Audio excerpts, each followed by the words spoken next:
What's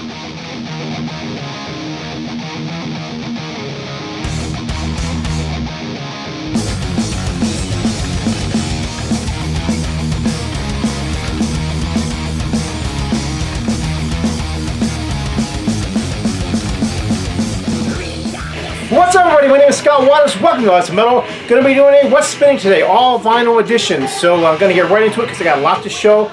Just stuff I've been listening to over the last couple weeks. This one actually just came in today and been spinning it spinning it last few minutes. I listened to this thing all the way through once already. This is a radio promo copy of Horse London, and as you can hear, it kind of has that I think it's from 1990. Yeah, 1990. I think it's a independent release. Kind of has that late 80s, early 90s sleaze metal sound going on. A little bit of a cult on top of it as well, which was also pretty popular during the time. Not bad. I kind of dig it. It came with a insert photo of the band.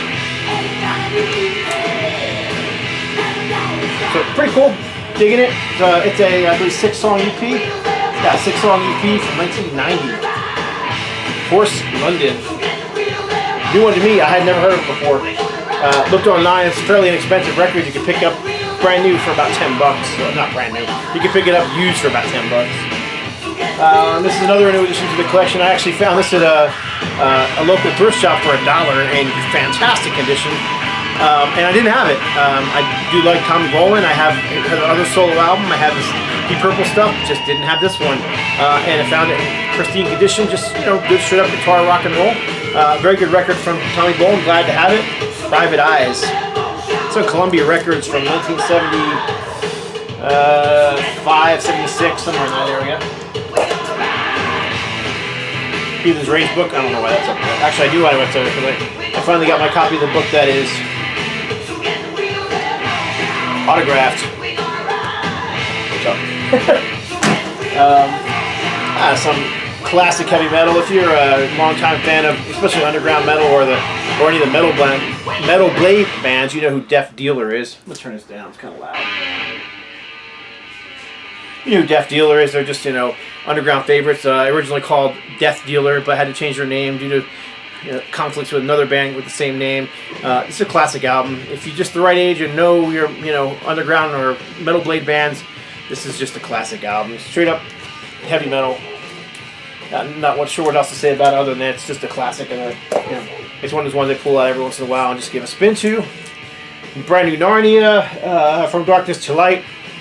I don't know, straight up heavy metal again, probably pushing towards the European power metal sound, but it's not fast, it's not a lot of double bass, it's more moody than that. I might even just call it hard rock just to separate it from that power metal where you tend to think it's super fast and super double bassy and all about Dungeons and Dragons and that kind of thing. Not the case here. Very moody record. It's got highs, lows, ebbs and flows. It paints a very beautiful tapestry. Actually, a great album from them. I showed this one recently in my new vinyl update. But yeah, I've been spinning it quite a bit. I actually really enjoyed it. So brand new album. This one actually is still on eBay for under $20.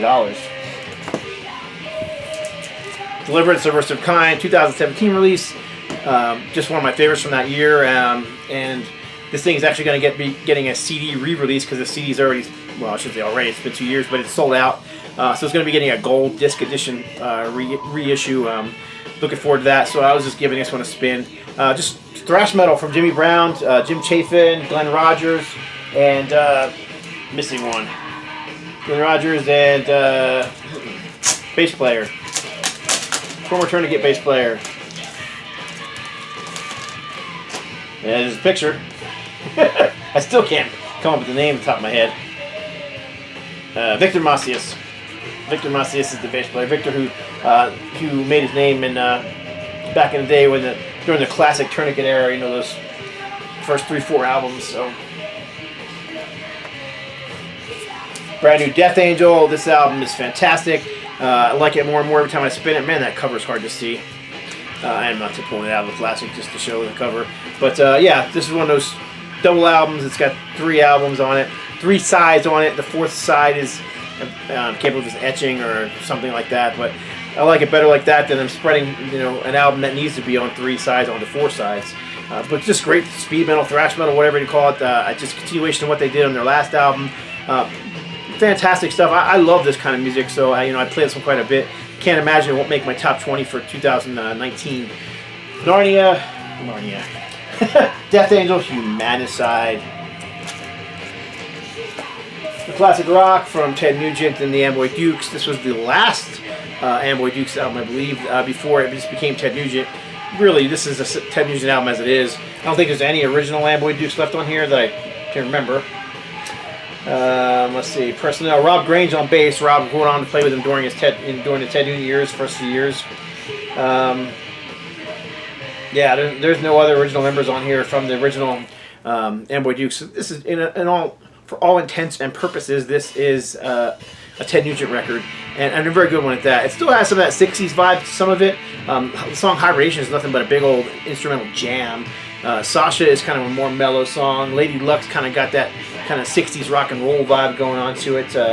Free Flight is... and Maybelline and No Holds Bars, all those songs kind of have that classic early 70s Ted Nugent vibe. And then of course the Great White Buffalo is just a classic that was made even more classic on Double Live Gonzo. There's 2 of them here for this one because I was listening to some Moxie. Pull That Riding High. Just a great rock and roll record. If you're into like 70s Aerosmith or 70s Aerosmith. If you like 70s Aerosmith, you're probably going to like this album. It kind of has that vibe to it. Canadian band. This was their 3rd album. I think this was like 77. This copy is pristine too. I can't remember how long I've had it, where I got it from, but it's got a little Peaches sticker on here where it's list price $6.98. Peachy price is $3.98. I thought that's awesome. It doesn't have any sticky on it, so it just sits in there, but I thought it was pretty cool. Yeah, just good solid Canadian hard rock, as well as the first Moxie. Still looking for a copy that doesn't have ringwear. This copy is in pretty decent shape. I've seen way worse. But yeah, this has got who's guesting on this thing. Let me see if I can remember what's his name is on here.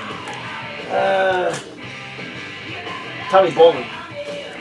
Yeah.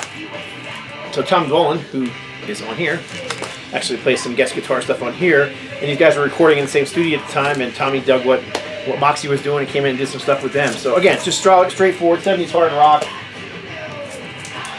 Angel, Sinful. I never get enough of this band for some reason. I've been a humongous fan since the 70s, and I first heard Tower. So this band gets a lot of spins, and just have to give this one a pull out. This one's also got one of those Peaches stickers in it, which is odd enough. List price $6.98. Peachy price is $4.98. I'm not sure what. That's just pure luck that I pulled out both. I only have 2 albums that have that sticker in it, and I just happened to pull them both out this week. So, man, it's not very good lighting here today. But I'm at a different angle than usual. I thought maybe I'd get better lighting, but it doesn't seem to be. Another Canadian band, Chainbreaker. This is heavy metal, though. This is I almost call it thrash, but to me it's almost like Venom meets Motorhead, or Venom on speed. That's kind of the sound you're going to get here. If you like that kind of gnarly, dirty Venom sound, that's what you're going to get exactly with Chainbreaker. Very cool artwork too. Dang, I forget what movie this comes from, but this is actually a character from a movie. And Dwayne, who you guys all know from Lazarus, he actually told me what movie it was just the other day on Facebook, and I still can't remember what he said. but the artwor's cool. Not only I love black and white artwork to begin with, but they even made it better by adding a gloss and a dull varnish to this thing. They really give it a pop. So, yeah, great stuff. Heavy metal. Well, this is a classic. Everybody should know this one. Nevermore. Second album from Nevermore, The Politics of Ecstasy. Of course, we lost. I'm gonna lost for words today, man. I can't remember names for some reason when I'm on the camera.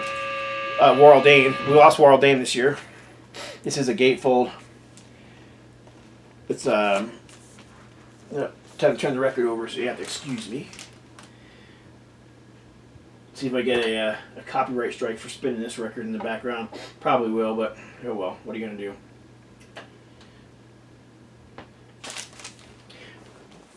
Now, very fast, technical, heavy. Warl Dane's just a great vocalist, and guitar playing on this thing is just otherworldly. let's see, what's his name? Jeff Loomis and Pat O'Brien are 2 guitar players. But Jeff Loomis, oh my gosh, what a fantastic guitar player. You know, he stayed with Nevermore till there was no Nevermore, and he kind of was that sound anyhow. His guitar playing is just otherworldly. And then Jim Shepard on bass. Of course, Jim came over with Worrell from Sanctuary, so that's kind of the Sanctuary connection there. Fantastic album. This re-release from, I think it's a Record Store Day release from I don't know what year it was. I can't remember, but anyhow, it was a Record Store Day release. But it actually has 2 records. But record 1 is the full album, Politics of Ecstasy. Record 2 has the In Memory EP on it on one side, which is fantastic. It has all the songs: Optimist and Pessimist, Mastercide, In Memory, Silent Hedges, Double Dare, and The Sorrowed Man. And then the side D, or the back side of the second record, has demos. So 1, 2, 3, 4, 5 demos on there, which is pretty cool. Usually you get that kind of stuff on CDs, you don't get it on records, so kind of cool that this one came like that. Classic 70s Scorpions, Uli Roth era, my favorite era of the Scorpions. Not the era that I discovered Scorpions on. I was an 80s Scorpions guy, very early in the 80s, 80, 81, 82, I discovered them. Listening to stuff like, listening to WMMR, WYSP in Philadelphia, frankly. But there was Metal Shop, and I would hear tracks, like Holiday and The Zoo, and those kind of the tracks that pulled me in. But once I discovered, Uli Roth there, I've just been a huge fan ever since. It's just a very different animal from what they became in the 80s. Not poppy whatsoever. Just fantastic guitar pyrotechnics from Uli and the guys, of course. Uli also sings some vocals on here, and he's got the very odd style vocal. Kind of reminds me of Joe Perry. Not that they sound alike at all, but they kind of have that can't sing, don't care vocal style. Ace Frehley is another one. Guy can't sing a lick, but he doesn't care. He sings anyhow. It's rock and roll. He doesn't have to be able to be a great singer. And that's kind of what you get with Uli Roth. So, but yeah, this album, there's just not a bad song on here. Steam Rock Fever is a classic. The Sales of Sharon is another classic. This thing comes with a CD too, and the CD came with bonus tracks not on the record. Let's see. He's the One, She's a Man, another classic. Your Lights. What else is on here? We'll Burn the Sky. I already said that one. The CD comes with 5 bonus tracks, including an unfinished track called Blue Dream, Midnight Blues Jam demo, Believe in Love demo, Busy Guys demo, and Born to Touch Your Feelings demo version. So that's cool, and it's original UK cover. For whatever reason, the US got a different cover for this one, which is just black and has small picture of the band on it. A lot of those European Scorpions covers were censored in the US. Not sure why this one was censored, or if maybe maybe it wasn't censored. Maybe it was just a different cover. Who knows? But anyhow, Scorpions, I think it's 1977. Classic heavy metal, speed metal, thrash, whatever you want to call it. King Fowley and Company. King, who was also, the main dude in Deceased. This is his more... Deceased is death metal, sometimes going into thrash and hardcore, but mostly staying in the death metal vein. October 31st is more heavy metal, pushing towards thrash metal, speed metal at times. And you have guitar extraordinaire on here, guitarist extraordinaire, Brian Hellstall Williams. And, he's the other mainstay behind October 31. This one was quite a while ago now, 2015, 2005, even longer now. Thrash Corner Records, this is an original pressing, 195 of 500. They do a cover of Wrecking Crew on here, actually. You know what? I have a record player right here. I can play some of this stuff.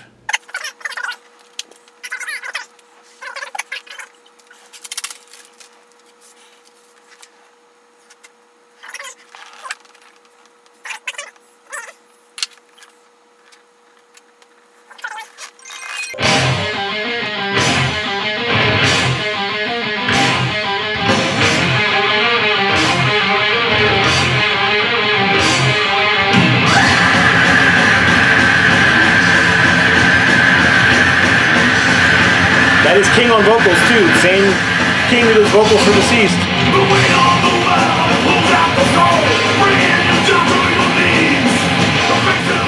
And now I'll turn it down a little bit. Speaking in the background.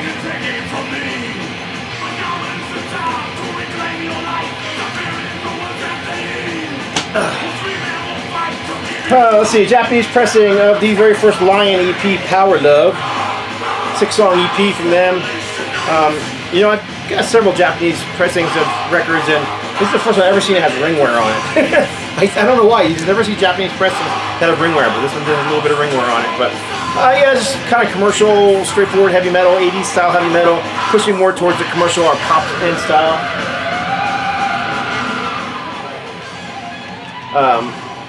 Yeah, they put out 2 more albums after this that were on bigger labels and much more well known than this one.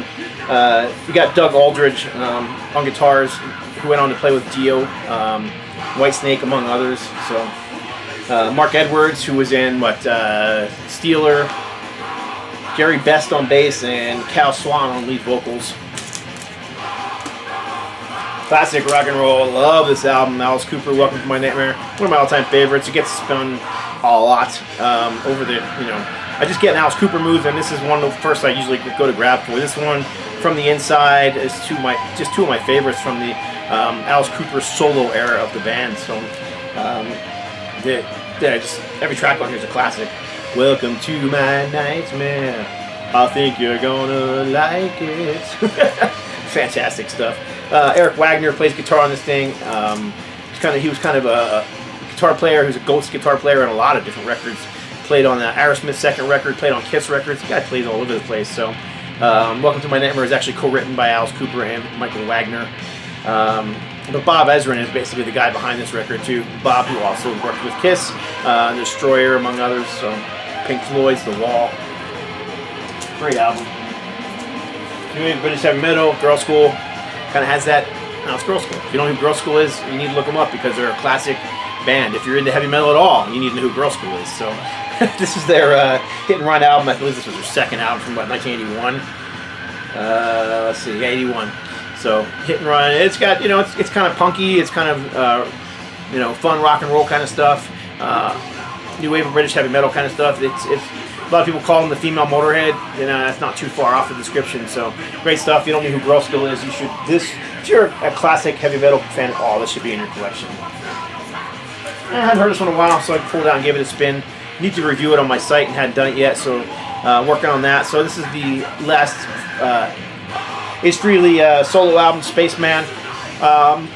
Ace is Ace, it is what it is, and I like Ace. I love his stuff. I said earlier in this video, he kind of has that can't sing, don't care attitude, and I just always dug that. So not his best album, but a good album nonetheless, and I quite enjoyed it.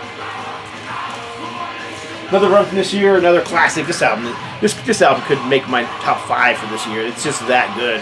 I really like Flotsam and Jetsam, but this album just is blowing me away. Every time I play it, I'm just blown away by it. So, single album, thrash metal, speed metal, I don't know, heavy metal, whatever you want to call it. Got the return of Flotzilla on the cover. Of course, Flotzilla was on the first album cover too. Poor Lady Liberty is being dragged through the water here.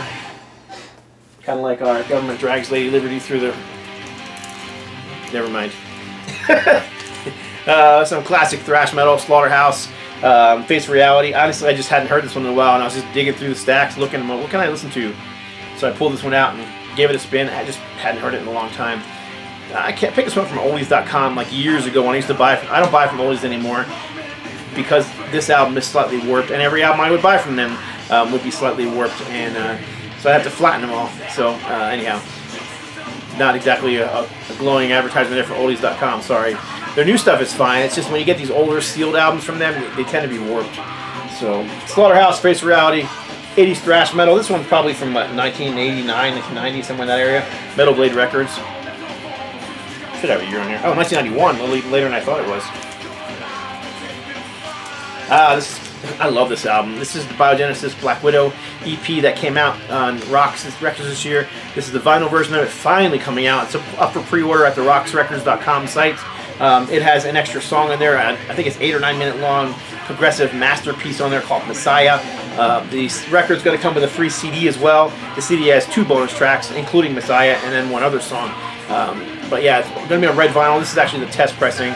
And I've listened to this test pressing 5 or 6 times already. I just love this record. I think it's the best album that Biogenesis has ever recorded. Here's one cover on here, Flesh and Blood from Deliverance. And then they also redo Anti-Evolution is actually an old song from one of their first 2 albums that they re-recorded.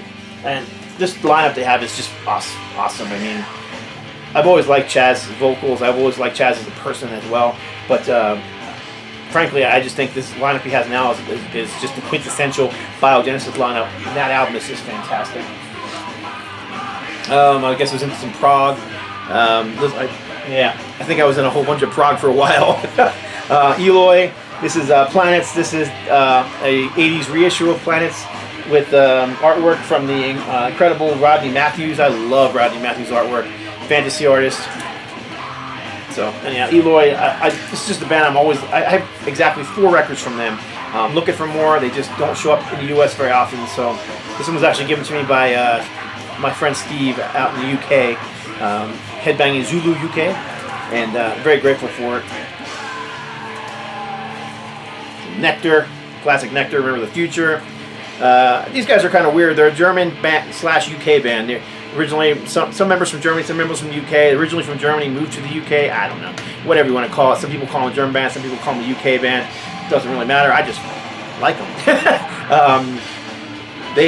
This song, King of Twilight's on here, which that song was recorded and released by Iron Maiden, who gave the band some notoriety too. Huge influence on Steve Harris. Nectar, Tap in the Ocean, what was this, 1975? No, 1972, even older than that. And some Yes, Fragile. I mean, if you don't know Yes, Fragile is, then you probably know nothing about rock and roll, because it's a progressive rock classic.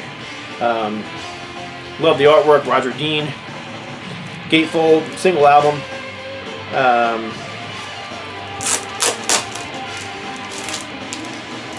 Let's see what we got here. Yeah, this is I thought so. It's got some of their best songs on here. I mean, you've got Roundabout. What else? Long Distance Runaround, The Fish, Mood for a Day, Heart of the Sunrise.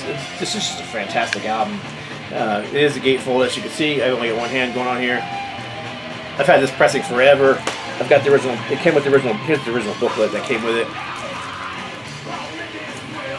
Got lots of band. It's almost like a little tour book that came with the original pressing. Rick Wakeman. I also have the original. I have it in a multi-sleeve, but I'm struggling with this here. There's the original Atlantic Records sleeve. I always liked those old sleeves that had the pictures of other records on them. I actually discovered a lot of stuff back in the day through those. You know, I'd look for them, recognizing them from here, and just check them out. Alright. More Prog. More Yes. I believe this is the album that came out right before that album. More classics on here. Yours Is No Disgrace, The Clap, which is this is actually the first album for Steve Howe, and that is a solo acoustic guitar thing by him. Starship Trooper, I've Seen All Good People, Perpetual Change. This album could be on Yes's greatest hits album all on its own. It's that good.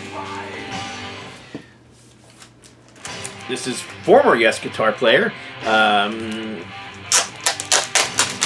I keep wanting to say Peter Green. I know that's wrong. There's a big giant picture of him inside. There it is. So, what's his name? Peter Banks. Yeah, I knew Peter Green wasn't right. Peter Banks, former Yes. He played on the first 2 Yes albums. Not the more popular Yes albums, kind of more of the more popular Yes albums. So you think that this Flash album featuring him might be, you know, like same side of stuff? No, this is actually very good progressive rock, much in a similar vein to what Yes was doing in the early 70s. Great stuff. You know, here's the gatefold cover. So it's a bit provocative. What's wrong with being sexy? It's just a classic album. This one is one that you run across in delete bins all the time. So if you're into prog rock and you ever run across this album, this is, I think, the second album from them. Flash in the Can, well worth picking up if you like that 70s prog style. Yeah. Not much to say about this one. Just one of my all-time favorite live albums. Double Live Gonzo from Ted Nugent. Just manic guitarness, manic guitar playing, manic craziness, over the top Ted Nugent. It's just one of the greatest live albums of all time, in my opinion. Everything from the music to the in-between song banter is classic on that one. So, some Priest, classic, of course, British Steel. I do tire of the hits on this one. Breaking the Law, but what's the other big hit on here? Breaking the Law and Living After Midnight. But honestly, I don't know. It's Priest, and I dig it, so I can put the album on, listen to the whole thing, and those two songs. Notwithstanding, I still love the whole album. There's just some great stuff in Rapid Fire, and this is classic Priest. Metal Gods, Grinder, and Steeler. The album ends with Steeler, which I love Steeler. Matter of fact, Ultimatum recorded a cover of Steeler when we were doing our covers album, man. And they said they wanted to do a Priest cover. I was all over. Let's do Steeler. Thankfully, Rob Whitlock, our bass player, was also a huge fan of Steeler, so it ended up being the song of choice. And as well, this is this is a Japanese pressing of Killing Machine, Hellbent for Leather. It's hard to say which is my favorite. There's so many great Judas Priest albums, especially the '70s catalog. But yeah, it doesn't have an obi strip, but it's got some odd Japanese stuff that I've kept in the back. It's all in Japanese writing, so I have no idea what this stuff is. But I picked it up rather cheaply at a record show. Didn't even realize it was a Japanese pressing when I picked it up. It just was a very clean pressing, of Killing Machine. So I assumed when I first grabbed it, it was going to be a European pressing, but ended up being a Japanese pressing. And I think I only paid like $5 for it. And like I said, cover's in great shape. Actually, even a little bit of ring hair you see here is actually on the sleeve, not on the record itself. So, some old 80s Christian metal from Neon Cross. Just basic, straightforward heavy metal. Very good stuff. This album is being re-released on CD. Pulled this one out actually for a friend who was putting this CD out, and he asked me if I had the original artwork, and I pulled it out. I'm like, and gave it a spin. I haven't heard it in a while. So, yeah, my copy's autographed by the vocalist. Let's see, where's he at? David Raymond Reeves right here, and guitar player Don Webster, who was right here. And these guys, they still do shows here and there out in California. They were playing the LA scene during the early '80s. Sharing sensations with bands like Motley Crue. Matter of fact, David singer, David Raymond Reeves, just shared a funny story. He was shocked when Motley Crue got signed to Elektra Records, and he's like, I don't get it.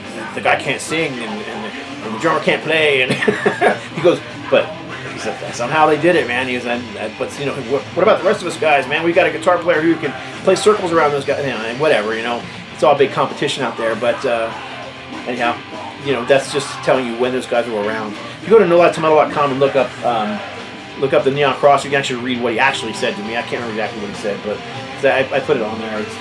It was worth repeating.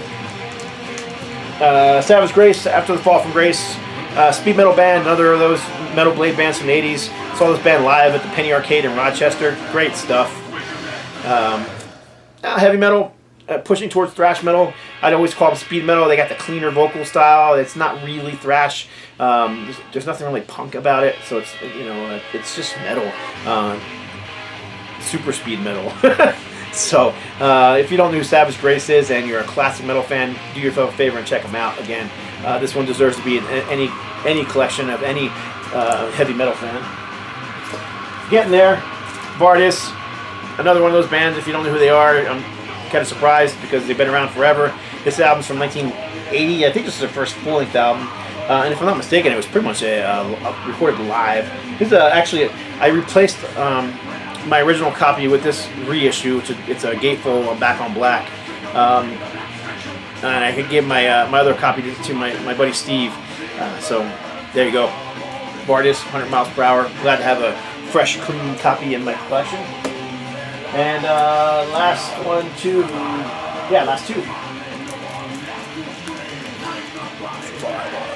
Iron Kingdom. These guys are actually coming to Albuquerque. Canadian heavy metal, new wave traditional heavy metal band, and they're playing some club I've never heard of in the middle of nowhere in Albuquerque, and I will be there. If I can help it, I will be there. Want to meet these guys and love this stuff. Just like I said, classic heavy metal, Judas Priest, Iron Maiden inspired stuff, but they have their own sound. Very, very good band, and you guys have seen me show this band before, and you've seen me show this album before. This is actually an EP live in Seattle. And last one, I spun this one again. This is one of the ones that I redid this year for Sound Mass out in Australia and the UK. This is Mystical Thieves. Steve Rowe of Mortification fame. You know, this is what led into Mortification. This is more, I don't know, straightforward heavy metal. I kind of liken them. They're too late for. Well, first of all, they're not British, so they can't be new wave of British heavy metal. And this album is like 1989 or 1988, so it's too late for that movement, even if it was British. But it has that sound. I mean, you could throw this up against bands like Girl School and Tank, and those early Di'Anno era Maiden albums, and it would just fit perfectly. It has that groove to it, you know. It's got the punk delivery to the vocals and the punk work ethic to it, but the metal riffing and the metal bass playing, and that's kind of what it sounds like. This is a great album. A lot of people don't know this band, and a lot of people, I've heard people say they don't like because they don't like the punk vocals, but I don't know. If you like bands like Tank and Girl School and Motorhead and you know, that kind of thing, I don't understand why you wouldn't like this, because it kind of fits, or even early, you know, Paul Di'Anno era Iron Maiden, it kind of fits right in with that kind of stuff. So yeah, if you're looking for, you know, Bruce Dickinson era, no, it's not that, but it does have that early Di'Anno era stuff. So great album by them. So this is widely available again, finally, after being out of print for decades from Pure Metal Records. And yeah, that's it. Those are just some of the records I've been spinning in the last couple weeks. Not all of them, but a lot of them. So I thought I'd share those with you. Appreciate y'all watching, and that's it. God bless. Stay strong.